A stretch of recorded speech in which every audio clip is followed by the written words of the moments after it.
Assalamualaikum warahmatullahi wabarakatuh.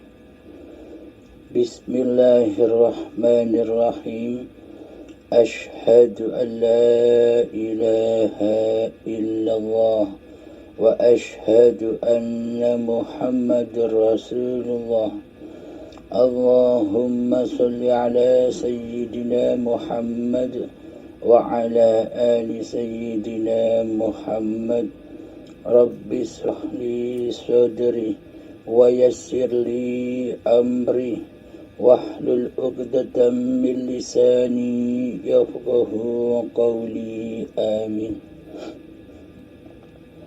Bismillahirrahmanirrahim.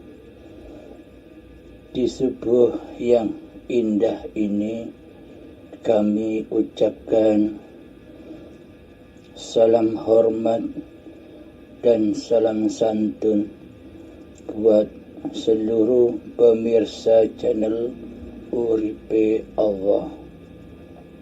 Semoga kita semua selalu mendapatkan bimbingan dari Allah Subhanahu wa Ta'ala dimanapun dan dalam keadaan apapun. Hati kita selalu dibimbing Allah untuk selalu mengingat Allah. Amin ya rabbal alamin. Bismillahirrahmanirrahim. Pagi ini kami mengkaji kelanjutan sifat-sifatnya Allah, sifat wajib dan sifat muhalnya Allah. Sifat yang ke-10 adalah sifat wajibnya Allah, hayat, hidup. Dan sifat muhalnya atau sifat kebalikannya adalah mautun, yakni mati. Muhal, tidak mungkin Allah itu mati. Bismillahirrahmanirrahim. Tentunya bagi kita selama ini di dunia ini yang disebut makhluk hidup hanya ada 3 macam saja. Yang pertama manusia, yang kedua hayawan, dan yang ketiga tumbuh-tumbuhan. Padahal ada makhluk lain yang hidup seperti malaikat, seperti setan, dan seperti jin.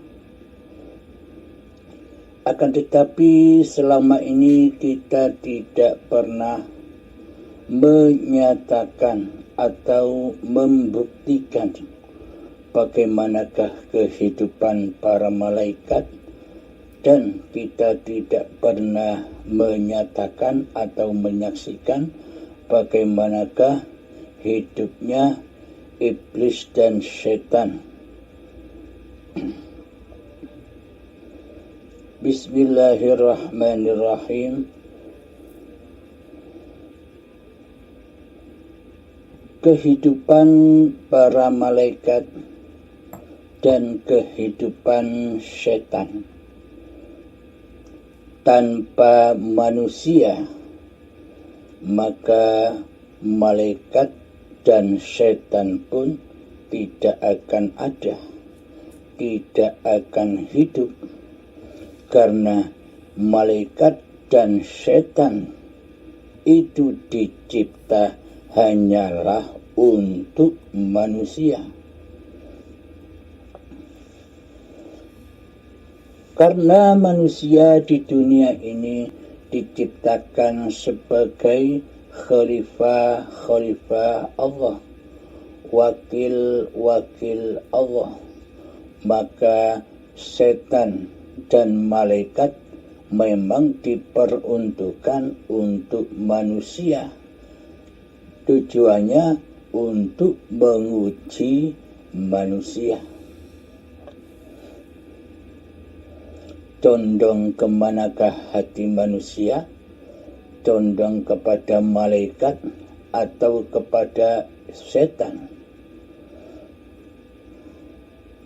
Jadi ketika kita mendengar keterangan tentang babakan tauhid atau babakan ilmu ilahiyah, babakan ilmu hati, bila kita memahami paparan-paparan dan keterangan-keterangan tentang ketuhanan, nah di dalam kepahaman itulah yang dimaksud nyatanya kehidupan malaikat yang membawa wahyu untuk manusia, yang membawa kepahaman untuk manusia. Syariatnya demikian. Seperti Kanjeng Nabi Muhammad menerima wahyu ilahiyah.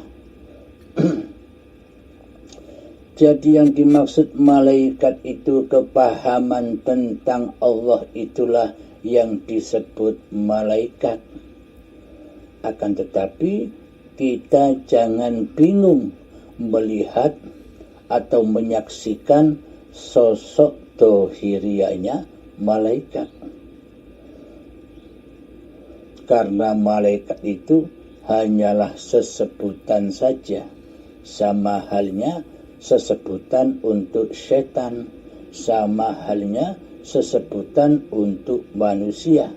Tanpa hidup, tanpa Allah, maka semua sesebutan itu takkan pernah ada. Jadi adanya sesebutan malaikat, adanya sesebutan manusia, dan adanya sesebutan setan itu karena adanya Allah, sang penggelar segala makhluk ciptaannya.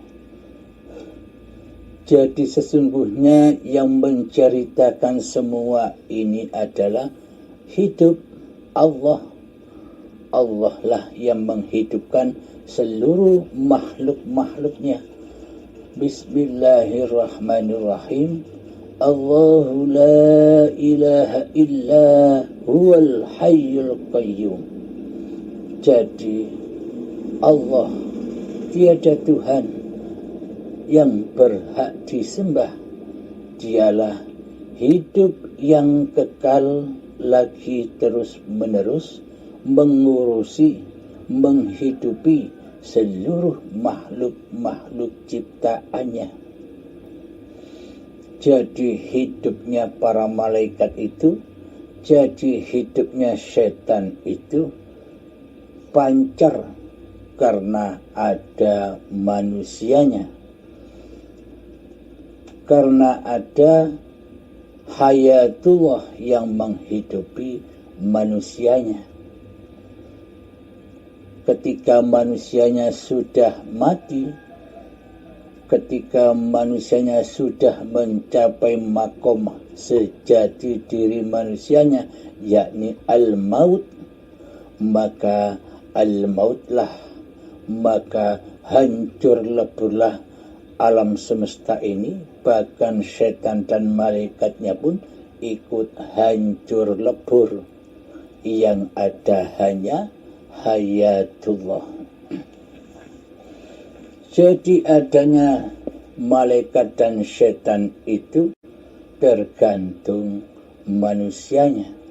Di dalam hatinya manusianya masih merasa diri manusianya yang hidup, ataukah manusianya sudah tidak merasa hidup ini sebagai hidup manusianya.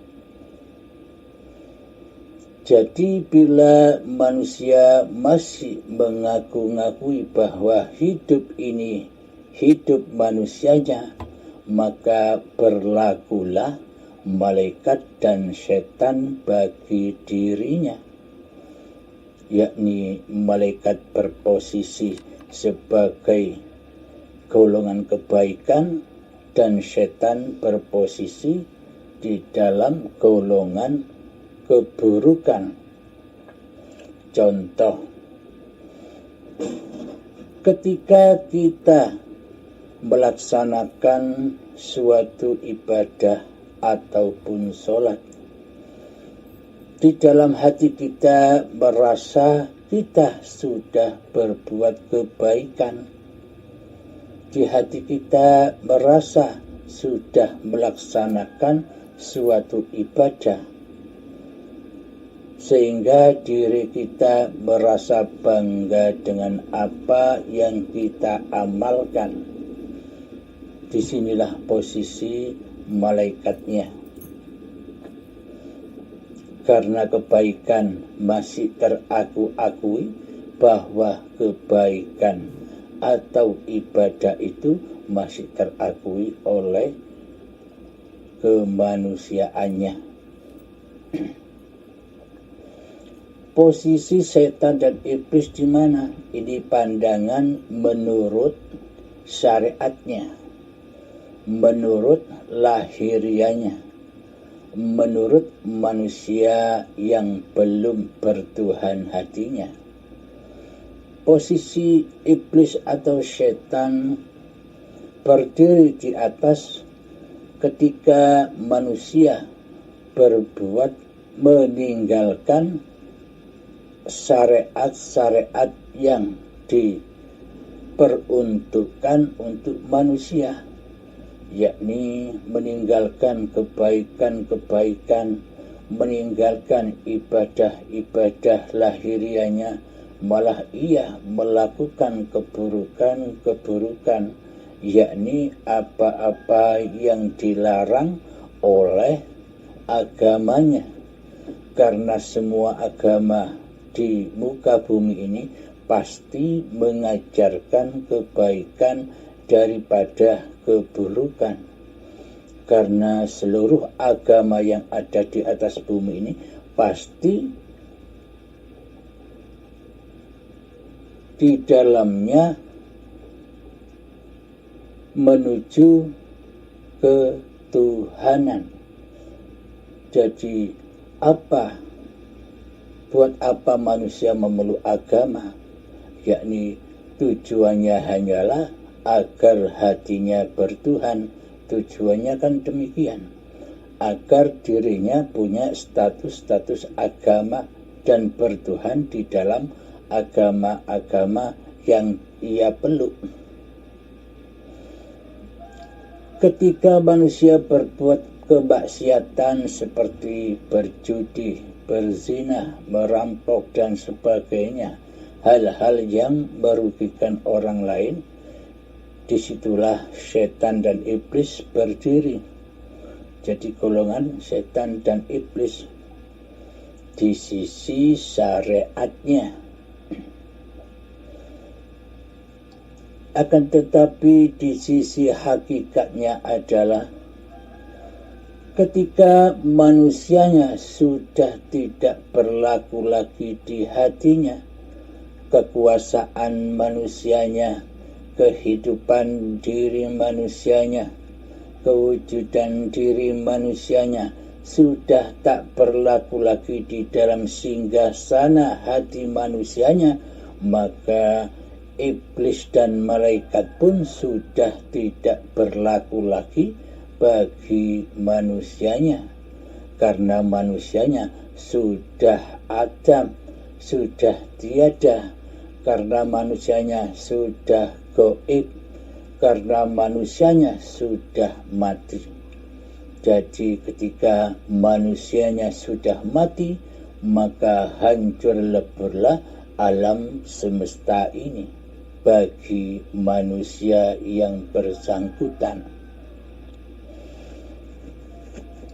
Contoh lagi, peralatan-peralatan di dalam rumah kita seolah-olah kelihatannya benda mati. Contoh piring, sendok, meja, kursi, kulkas, almari, tembok, genting, paku, besi, batu, dan sebagainya. Yang di luar tiga makhluk ini, yakni manusia, hayawan, dan tumbuhan. Yang di luar tiga makhluk ini, contoh batu, tembok, seolah-olah ini benda mati bagi manusia kita selama ini. Namun sesungguhnya di sisi Allah, seluruh apa yang terwujud di alam semesta ini, dialah hidup. Batu itu hidup, tembok itu hidup, piring itu hidup, gelas itu hidup. Jadi apapun yang kita saksikan di alam semesta ini, dan apapun yang kita saksikan benda-benda di area kita berada ini, sesungguhnya semuanya itu hidup, tidak mati.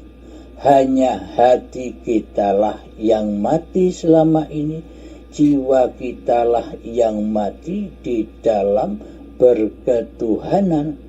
Karena selama ini jiwa kita mati, karena selama ini kitalah sebagai penguasanya hati, kitalah sebagai Tuhannya hati.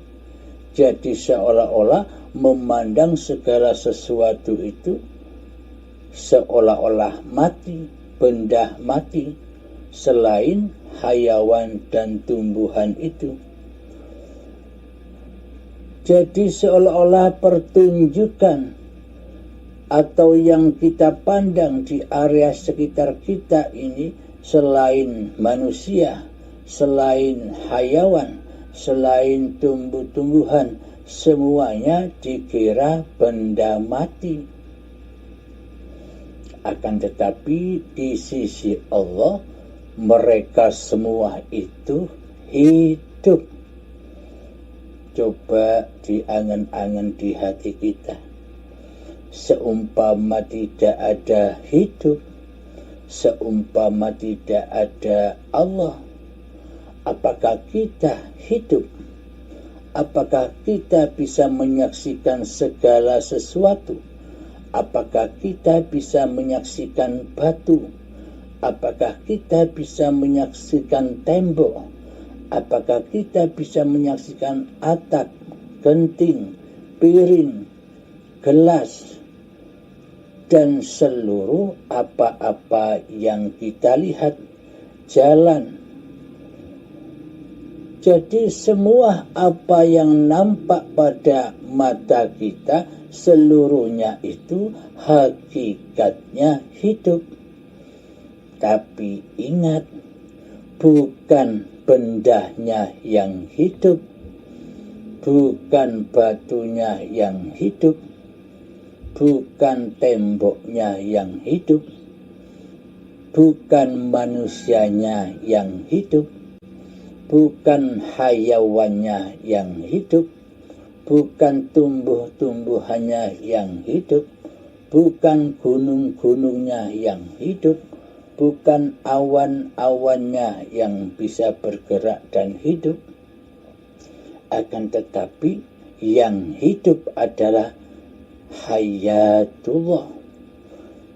Jadi yang menghidupi diri kitalah yang hidup, yang mewujudkan segala sesuatu, dan yang mewujudkan apa-apa dan segala siapa-siapa yang ada di hadapan kita. Jadi sesungguhnya bukan manusianya yang hidup, bukan hayawannya yang hidup, bukan tumbuhannya yang hidup. Jadi semua yang ditampilkan di bioskop alam semesta ini sudah disinari oleh nurullah, yakni cahaya kehidupan.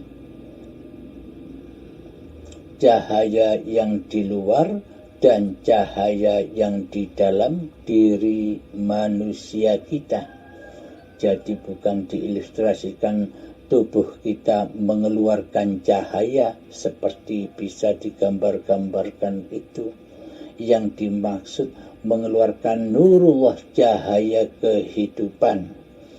Apa-apa yang nampak oleh mata kita, seluruhnya itu hidup dan kehidupan. Kita bisa melihat gunung, hiduplah gunung itu.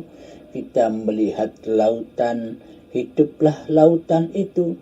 Ketika kita melihat langit, maka hiduplah langit itu.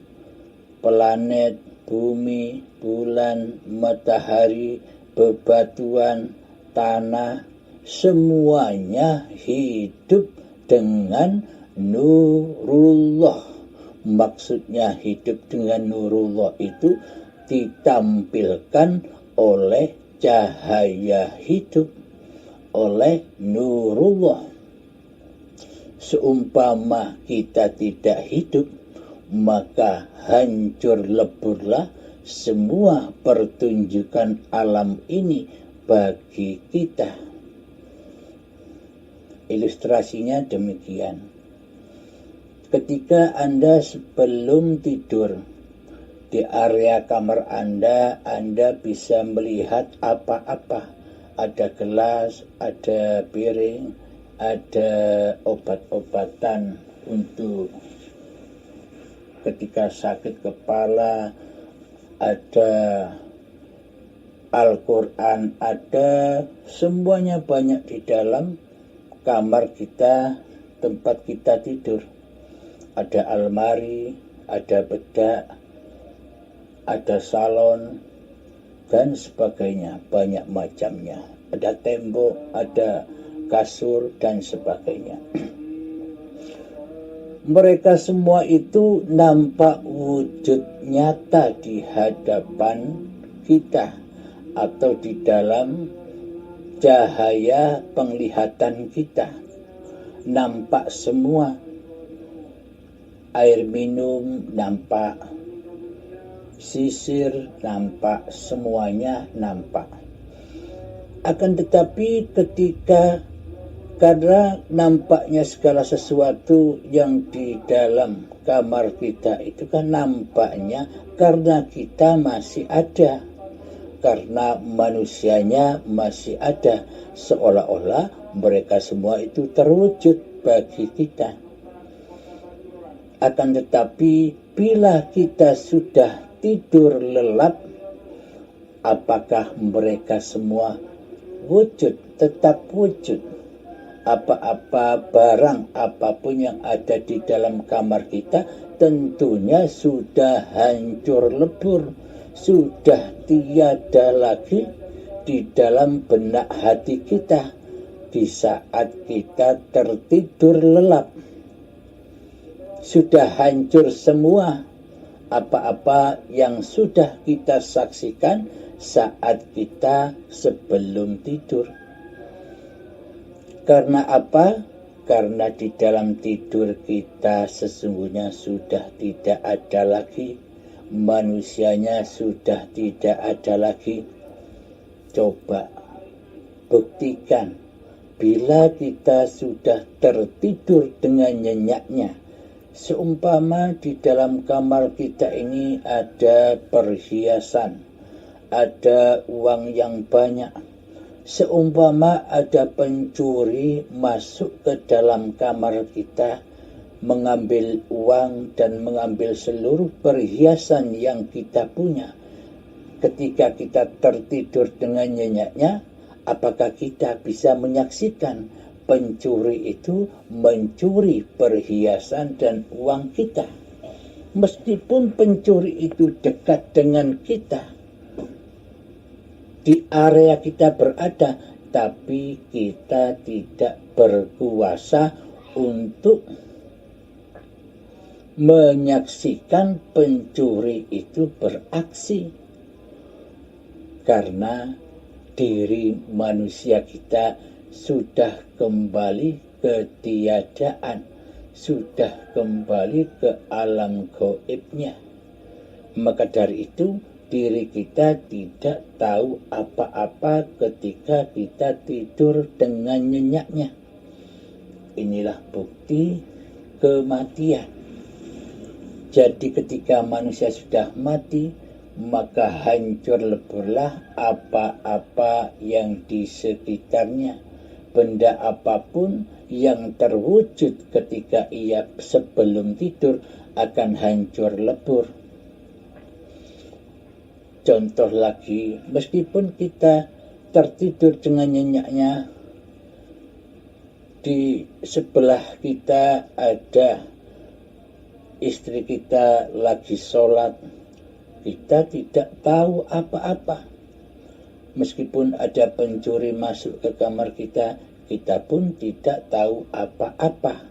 Ketaatan dan kemaksiatan bukan wilayahnya kita lagi, bukan wilayahnya orang mati, bukan wilayahnya manusia. Karena manusianya sesungguhnya tidak ada yang memberlakukan ketaatan dan maksiat itu khairihi wa syarihi minallah. Yang memberlakukan ketaatan dan kemaksiatan itu wallahu khalaqakum wa ma ta'malun. Allah lah pencipta diri manusiamu dan Allah lah pencipta apa-apa yang kau perbuat. Jadi hidupnya manusia, jadi terciptanya manusia, apapun yang dipergelarkan oleh manusia, semuanya adalah lakunya hidup. Jadi kemanapun kau hadapkan wajahmu, disitulah wajhullah. Ini bagi manusia yang sudah sampai ke alam kefanahan diri manusianya, sampai ke alam ketiadaan diri manusianya, sampai ke alam kegaiban diri manusianya. Jadi yang bisa menyaksikan kemanapun arah kau hadapkan, disitulah wajhullah. Bukan manusianya yang bisa memandang wajhullah, akan tetapi yang bisa memandang wajhullah ya Allah sendiri. Araftu Rabbi bi Rabbi. Aku mengenal Tuhanku dengan Tuhanku. Ini maknanya manusia tidak mengenal Tuhannya jika diri manusianya masih menjadi Tuhan. Manusia tidak akan mengenali hayat Tuhannya, sementara manusia masih merasa dirinya hayat. Jadi manusia siapapun tak akan merasakan, tak akan bisa menyaksikan hayatullah, kehidupan Tuhannya, selagi di dalam hati manusia itu masih merasa diri manusianya lah yang hidup. Jadi kemanapun arah memandang manusianya, maka pasti yang disaksikan benda mati, yakni makhluk. Karena manusia itu mati, jadi yang dipandang pasti benda mati. Akan tetapi bagi Allah itu al-hayat, hidup. Apapun yang dihadapi, apapun yang diciptakan oleh al-hayat, oleh Allah, maka pasti semuanya hidup. Batu itu hidup, tembok itu hidup, kursi itu hidup, rumah itu hidup, gunung itu hidup, semuanya hidup bila wajhullah yang memandangnya. Jadi adanya seluruh apa-apa dan siapa-siapa yang kita pandang, sesungguhnya itulah wajhullah.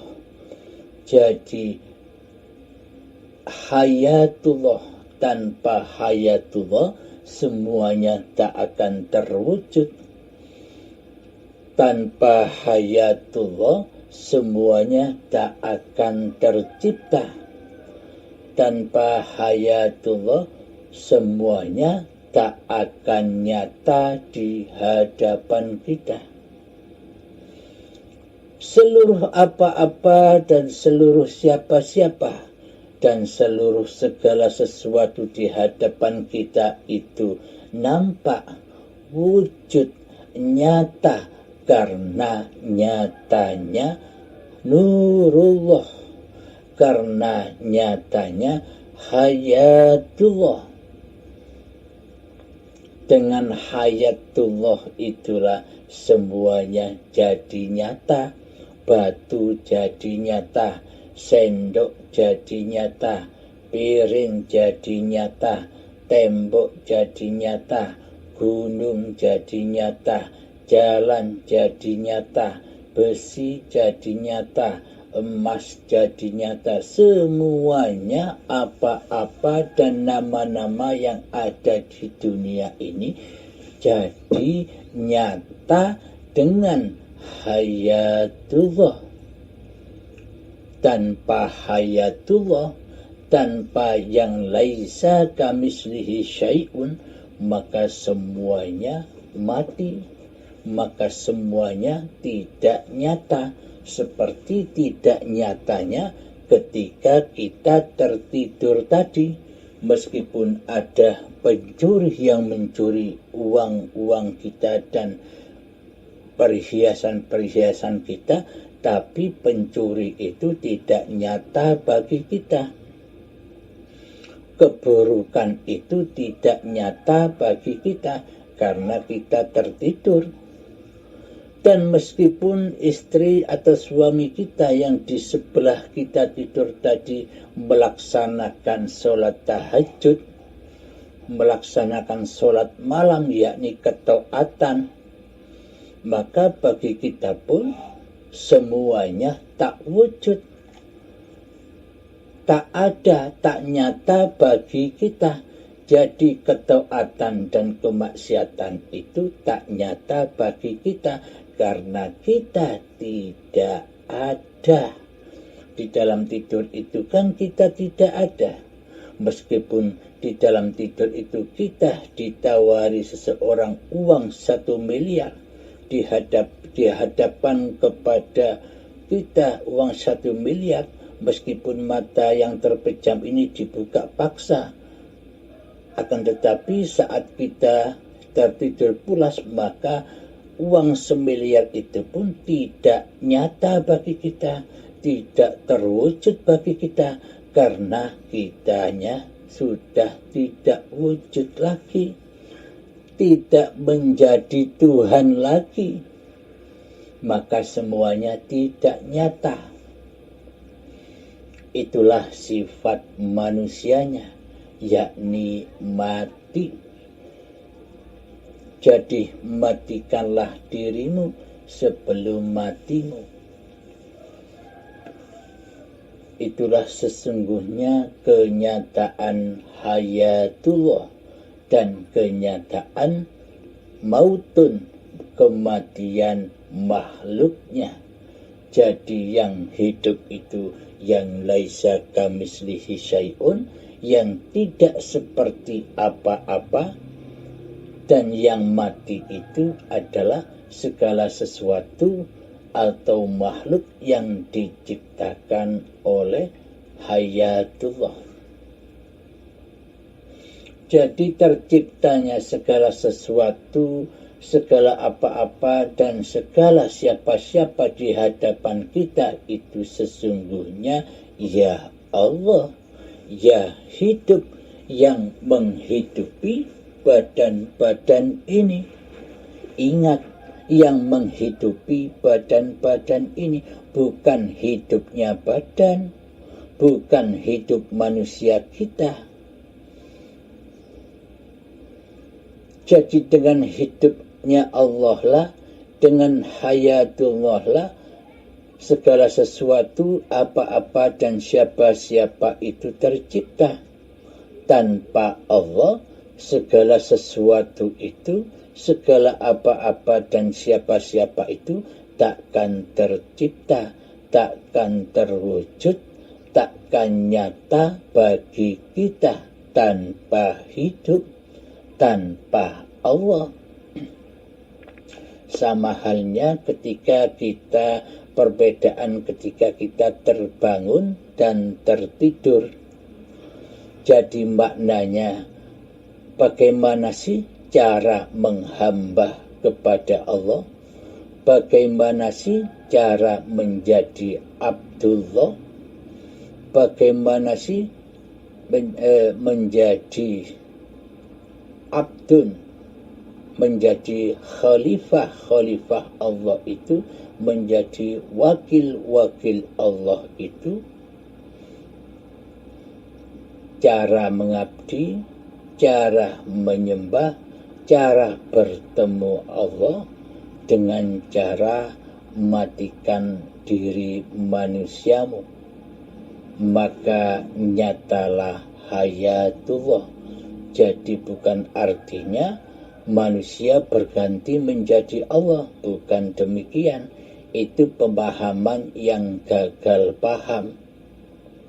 Kebanyakan manusia yang mempelajari hakikat dan makrifat, kebanyakannya begitu, gagal paham.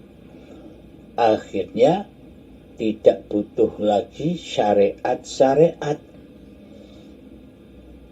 Kebanyakan manusia yang sudah mengaku dirinya sudah hakikat makrifat tidak butuh lagi sholat dan ibadah secara syariat.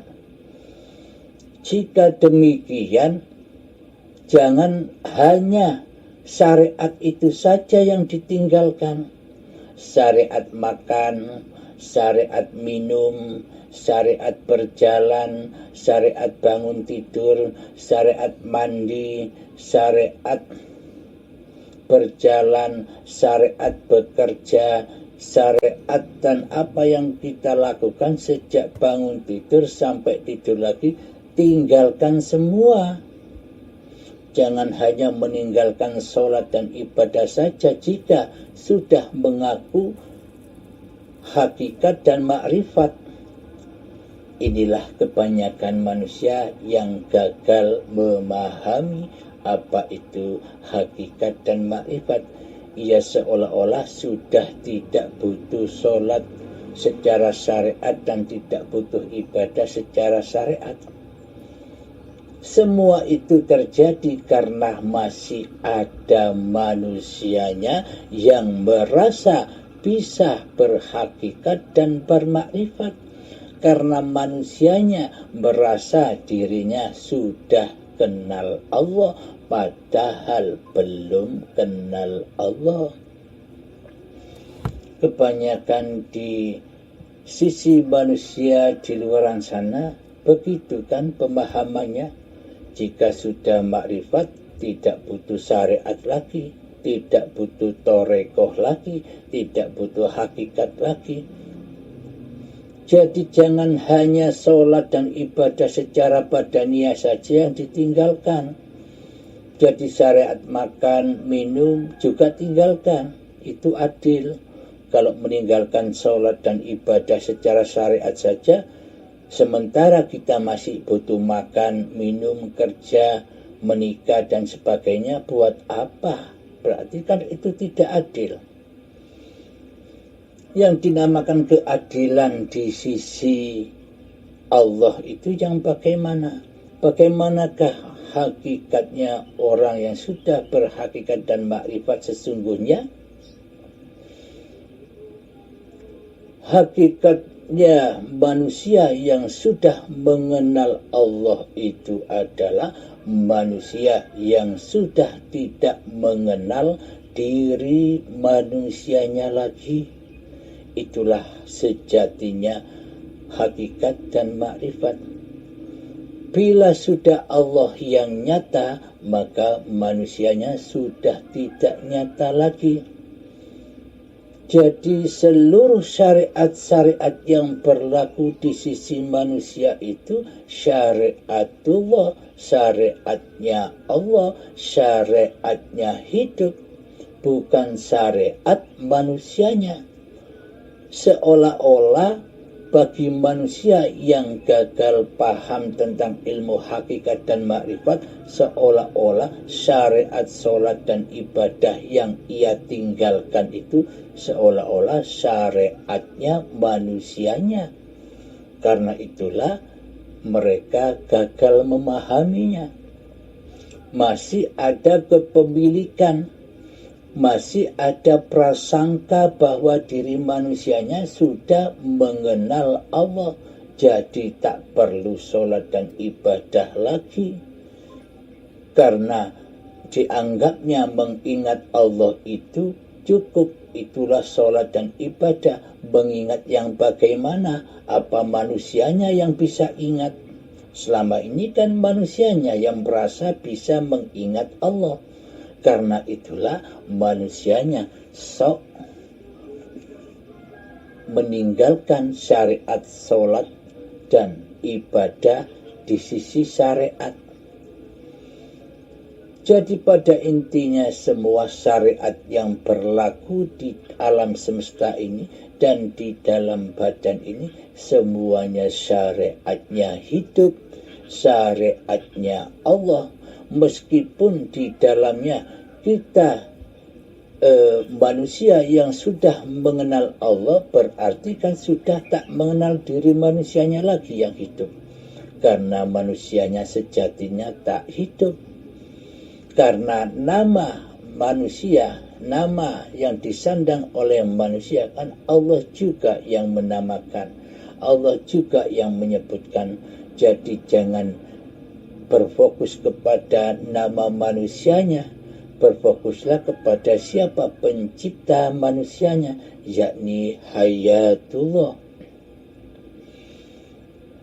Jadi bagaimanakah hakikatnya manusia yang mengenal Allah itu? Sudah disebutkan tadi, yakni manusia yang sudah tidak mengenal diri manusianya lagi.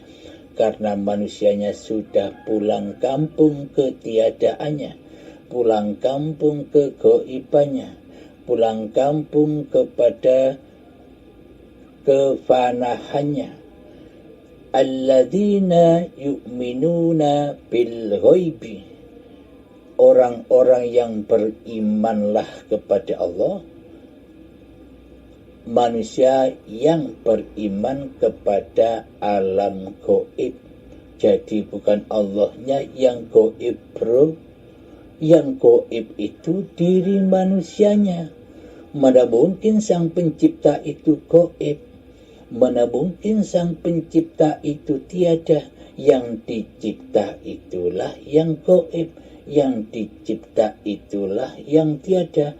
Namun seolah-olah kita selama ini menjadi Tuhan, menjadi penguasa. Tidak terasa Allah sang pencipta kita tiadakan di hati kita. Allah sang pencipta diri manusia kita gaibkan di hati kita. Seolah-olah kitalah sebagai Tuhannya selama ini. Tuhannya Allah selama ini, sadar tidak? Nah, maka kembalilah ke asal jati diri manusia kita yang tiada, yang gaib, yang mati, yang fana.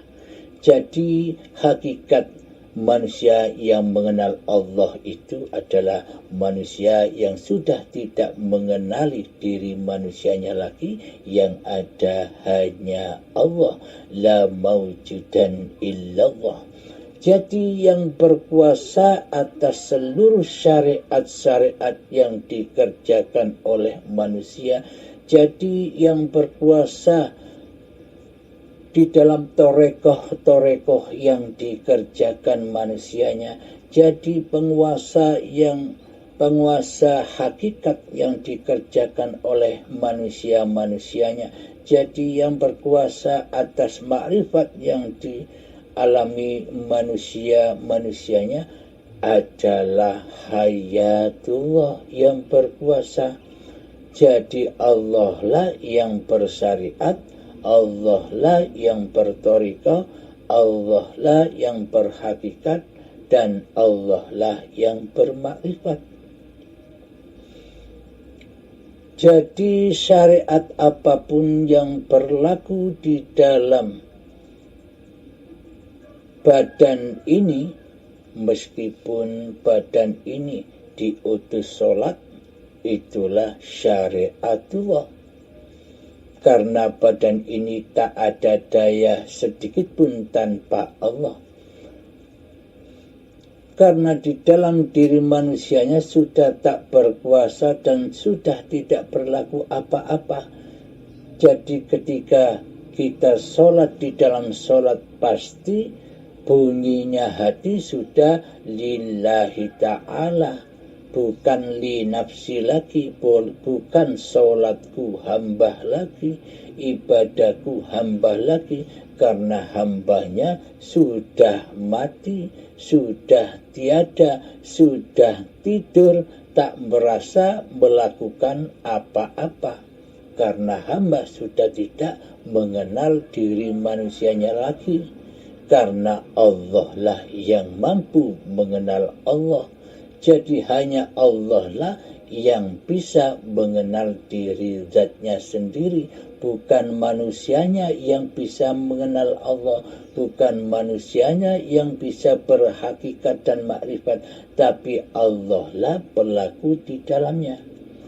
Ciri-cirinya kita sudah tidak mengenal diri manusia kita lagi di hati kita, itulah makrifat. Jadi yang bisa memaparkan begini jangan sangka Abdul Halimnya yang bisa memaparkan seperti ini. Jika Anda masih memandang manusianya yang memaparkan, pasti Anda tersesat hatinya. Dan jika ada kepahaman tentang pemaparan ini di hati Anda, dan jangan sangka itu pemahaman manusia Anda. Jika Anda yang paham, pasti Allah tidak paham, pasti Allah gaib, pasti Allah mati, pasti Allah tiada di hati kita bila kita yang merasa paham akan Allah.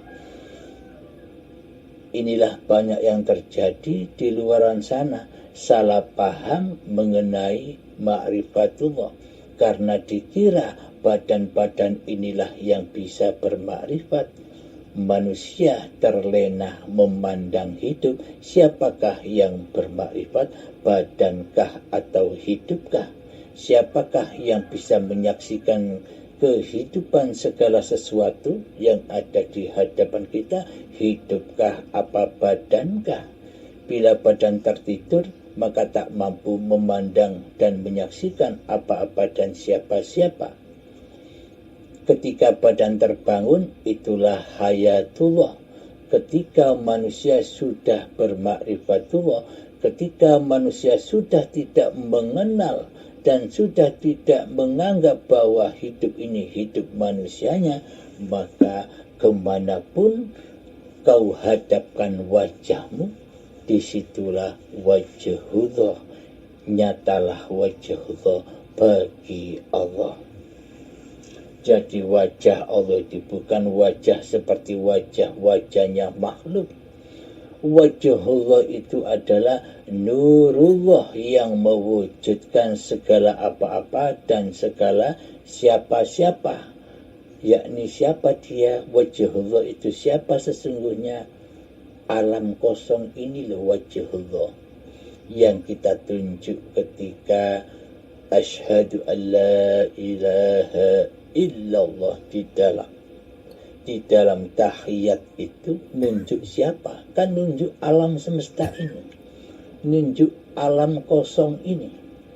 Nah, contoh ilustrasinya begini, tanpa ruang kosong, tanpa Allah, tanpa izin Allah? Apakah kita bisa menyaksikan batu yang di depan kita? Batu itu takkan terwujud tanpa izin Allah, tanpa ruang kosong, tanpa celah antara mata dan batu itu. Antara mata dan batu ini kan ada ruang kosong. Tanpa adanya ruang kosong, maka tak akan nampaklah segala sesuatu. Kenapa ketika kita tertidur, gelaplah, hancurlah segala sesuatu benda-benda yang ada di area kita? Karena tidak ada ruang kosong, karena tidak ada kehidupan, karena mata kita terpejam, karena kita sudah tidak ada lagi, maka sudah hancur lebur apa-apa yang ada di area kamar kita. Namun ketika kita bangun, nampaklah lagi ruang kosong itu, terlihatlah lagi kehidupan-kehidupan, benda-benda alam-alam yang kita saksikan di luar diri kita. Maka nyatalah semuanya karena ada hayatullah, karena diliputi hayatullah. Maksudnya diliputi itu bagaimana? Batu, tembok, piring, gelas yang kita pandang itu kan diliputi alam kosong. Berada di dalam ruang alam kosong, maka nampaklah. Namun ketika kita tertidur, kan mata terpejam. Mata terhindar dari luar ruang kosong, jadi tak melihat apa-apa. Matilah diri kita. Jadi yang dimaksud kosong itu, ya izin Allah inilah kosong itu. Kalau tak ada ruang kosong, apakah badan bisa maju mundur? Kalau tak ada ruang kosong, apakah badan bisa geser ke kanan dan ke kiri? Semua pergerakan makhluk di alam semesta ini karena ada kehidupan, karena ada Allah, karena ada alam kosong. Tanpa izin Allah, tanpa alam kosong, apakah kita bisa membaca Al-Quran? Apakah kita bisa mengaji Al-Quran? Apakah kita bisa melihat huruf-huruf Al-Quran? Semuanya takkan terjadi tanpa izin Allah. Jadi nyatakanlah bahwa hidup ini Allah, dan tidurkanlah diri manusiamu serta matikanlah diri manusiamu. Maka manusia yang mengenal Allah itu adalah manusia yang sudah tidak mengenal diri manusianya lagi. Manusia yang mengenal hayatullah itu adalah manusia yang sudah tidak mengenali lagi hayat diri manusianya. Jadi manusianya kembali mati. Jadi yang kita kaji pagi hari ini yakni sifat wajibnya Allah, yakni sifat hayat, dan sifat muhal bagi Allah, yakni sifat mati. Jadi seluruh kehidupan ini adalah Allah. Jadi yang menampakkan, yang menciptakan segala apa-apa yang kita saksikan di luar diri kita dan di dalam diri kita, semuanya hayatullah. Tanpa hayatullah, tanpa Allah, maka segala sesuatu termasuk diri kita semuanya mati. Memang benda mati yang dihidupkan hanya oleh hayatullah, yang dicipta oleh hayatullah. Maka kita bisa menyaksikan Allah dengan Allah, tapi kitanya bukan kita manusia loh ya. Akunya sudah bukan akunya manusia loh ya. Kaminya sudah bukan kaminya makhluk loh ya. kaminya ya hidup itu sendiri. Kaminya adalah hidup yang ada di mana-mana dan tak kemana-mana. Itulah hayatullah. Semoga saya pribadi dan semoga kita semua selalu mendapatkan rahmat dan hidayah serta syafaat dari Allah Subhanahu wa ta'ala. Semoga kita semua selalu dibimbing oleh Allah ke jalan lurusnya, yakni selalu menyaksikan Allah dengan Allah, bukan manusianya yang bisa menyaksikan Allah. Manusianya tiadakan dulu, manusianya fanahkan dulu, manusianya gaibkan dulu, maka la mawjudan illallah. Amin, amin, amin ya rabbal alamin. Akhir kalam. Assalamualaikum warahmatullahi wabarakatuh.